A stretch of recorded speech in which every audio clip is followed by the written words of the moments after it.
Hi everyone, so time for another video finally.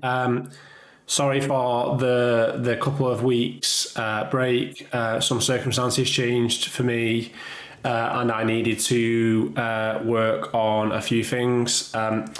I do have a really exciting announcement to make, but unfortunately I just can't quite make it yet.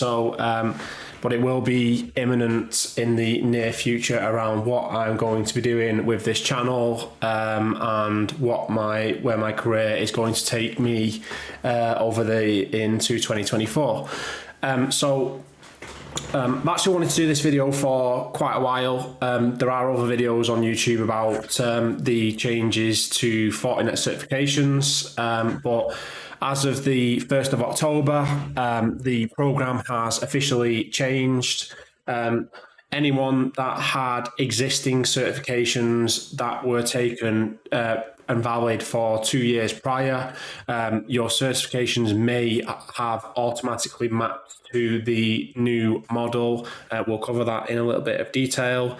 But basically, if you follow my mouse, the old system was there was 8 levels. So NSE 1 and 2, predominantly sales focused training.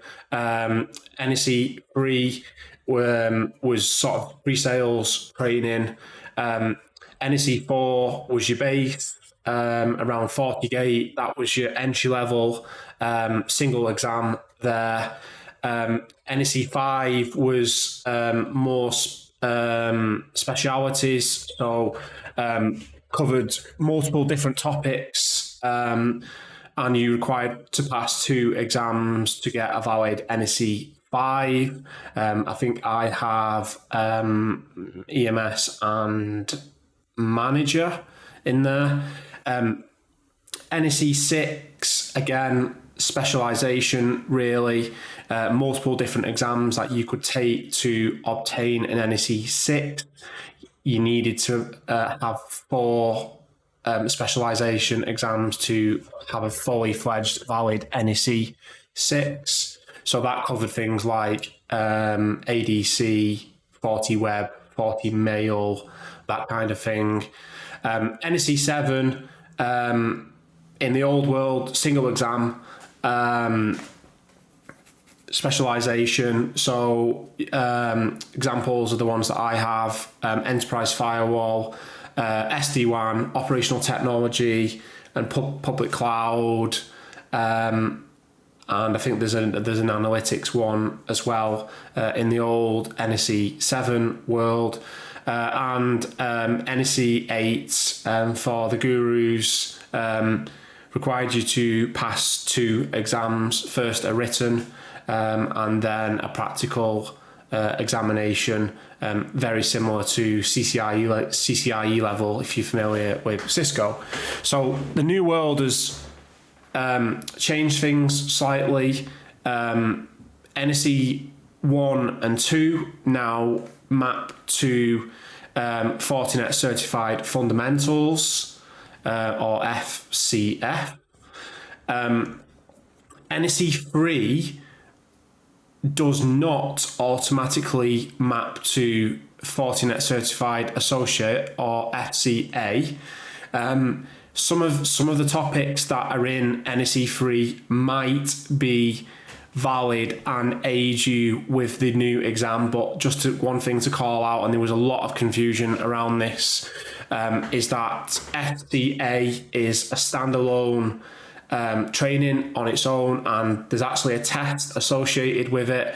It's not done by Pearson VUE. You're able to take it on the Fortinet portal itself. It's around between 60 and 64 questions. I've done it and obtained it.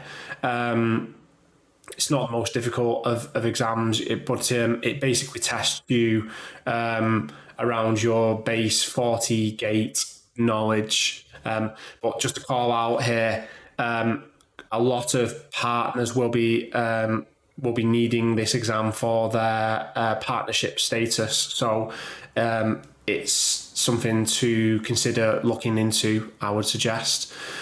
So the next tier in system is Fortinet Certified Professional, or FCP. 3 different topics. So you've got network security, public cloud security, and security operations.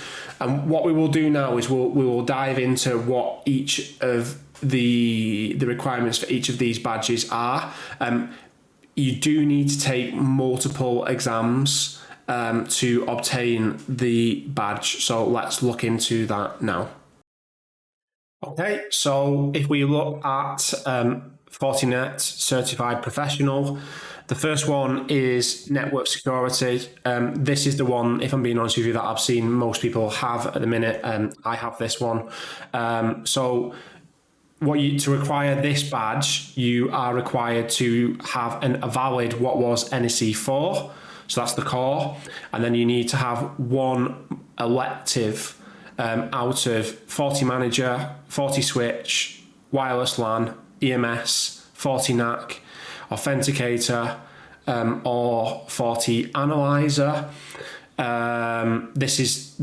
We need to be careful with this one actually, because there is a new FortiAnalyzer exam where it can get a little bit confusing around, so we'll cover that shortly.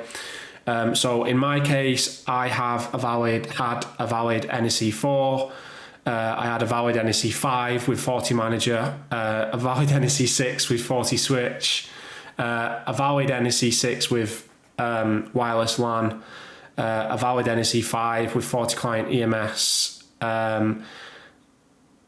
Authenticator and Analyzer. So basically what would happen here is it just takes one of the exams. So I had NSE4 and I had all but FortiNAC, I believe. So that meant that I was able to obtain network security. Next one is FCP or Fortinet Certified Professional Public Cloud. So you need to have one of the following. So either the Amazon Web Services certification or the Azure certification, plus FortiMail, FortiWeb, or NSE4. So again, in my case, it's likely that this is probably the next one that we'll do when I'm over at Accelerate in 24, because the exams are free.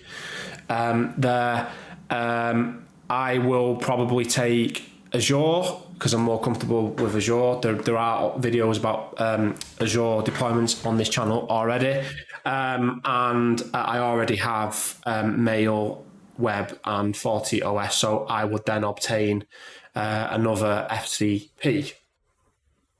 And the final one, Fortinet Certified Professional Security Operations. Bit of a call out for this one. I am seeing that this is a requirement for partner status, certain partner level of partner status. I believe it's advanced and expert on certain different programs, and the MSSP program is asking for this. So you need to have two electives. So again, NSE4, FortiSAW, FortiSeam, FortiAnalyzer Analyst, and FortiEDR. Just to be clear, this FortiAnalyzer Analyst is a new exam. So just please make sure that doesn't catch you out. It's not the legacy NSE6 FortiAnalyzer Administrator, different exam. So just make sure that you are clear on that. Okay, so if we look inside the ingredients that are required, let's say to obtain Fortinet Certified Solution Specialist, it's a real mouthful, this one. Well, I'll do them in an order that makes it easier to describe. So some of these, sometimes you only require one exam to get the fully fledged badge. That's actually the case for all but network security, which is probably by far the most common one out of the lot. So there's a Zero Trust Network Actor exam. This is actually a new exam. There's no direct mapping from the old NSE program into this exam. It's completely new. There's NSE, what was legacy NSE7 public cloud security, that now has been converted into Fortinet Certified Solution Specialist. If you already had this exam prior and it was valid within a 2-year period, then it will have automatically mapped to the new badge. There's Security Operations, which was the legacy NSE7 Advanced Analytics exam. Again, this particular one I'm seeing quite frequently asked for different levels of partner status. Certainly when you get towards advanced and expert, they're actually asking for this. As far as I'm aware, it's not very common unless you're sort of running a managed SIEM or a managed SOC, that type of environment. But actually, if I'm being honest with you, I think personally for me, I might look at obtaining this one in the near future. And then the last one, Fortinet Certified Solution Specialist, Operational Technology. If you had the NSE7 OT exam on the 1st of October this month, that would have automatically mapped to the new badge, and this is the one that I currently have at the minute. Just to flip back to network security, you require 2 exams. So actually, in my case, again, this is one that I might look to obtain. I have NSE7 Enterprise Firewall, but I don't have any of the electives currently because my SD1 expired. I'll be looking to do Enterprise Firewall and probably Network Security Support Engineer or SD1. A bit of a tip with regards to this one.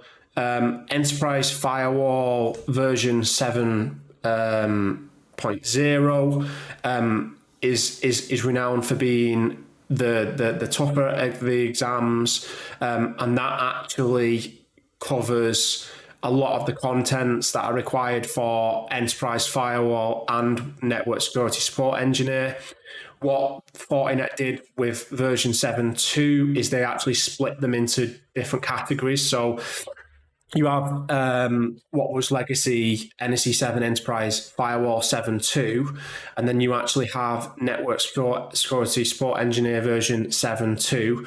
But again, to reiterate, if you actually did an obtained NSE7 Enterprise Firewall 7.0, which is known for being the harder exam, it's likely that with a little bit of brief reading of the 7.2 versions of exams, you would likely be able to obtain the new version of Enterprise Firewall and Network Security Support Engineer relatively quickly. So again, that's what I might look to do. Okay, so finally, what happened to NSE 8? Well, if you already had a valid NSE 8 with 2 years on it prior to the conversion, then it would have automatically mapped to the new badge, which is called Fortinet Certified Expert, or FCX. It's known as. Again, to obtain the fully fledged badge, you needed to pass NSE 8 written and NSE 8 practical. Written first, then practical. Me and a few others are currently working towards this exam. It's absolutely insanely complicated, far superior to CCIE, in my opinion. There's not really much change in terms of this at the minute. As far as I know, the exam is exactly the same currently, both the written and the practical. Having said that, there was a new version of the written exam released recently, there's not many people passing this exam. So that kind of wraps up what the new program is, what's inside it, how things automatically map. Because I've been working with various different partners, trying to get them, move them up the ladder from advocate to select to advanced to expert. I do have quite a good knowledge around what may or may not be required. So if you did have any specific questions around partner status, that kind of thing, then please feel to ask me in the comments. Apart from that, thanks for watching the video, and we shall see you in the next series. Speak soon.